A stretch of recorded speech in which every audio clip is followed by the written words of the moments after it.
मेष राशि अश्विनी नक्षत्र चारिपाद द्विजा नक्षत्र चारिपाद एवं कृतिका नक्षत्र एक पाद को नहीं मेष राशि एवं ये तीन नक्षत्र जात व्यक्ति ये मासरे शारीरिक सुस्थता अनुभव करेंगे मानसिक दुश्चिंता आपणकर अवसान घटव पूर्व अपेक्षा आपणकर आय वृद्धि हेब कर्मक्षेत्र बा व्यवसाय सहकर्मी और सहयोगी आप सहायता पाइबे बाकी रही अर्थ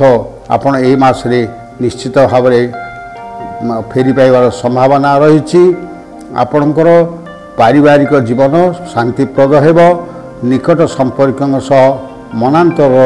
संभावना थिबारु आपण निजर क्रोध को संवरण करंतु नतुबा आपण किछिटा असुविधा पड़ पारती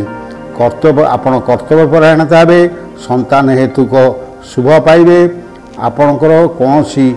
दूर स्थान बा तीर्थ भ्रमण जोग रही आपण मसरे दूर यात्रा करि पारंती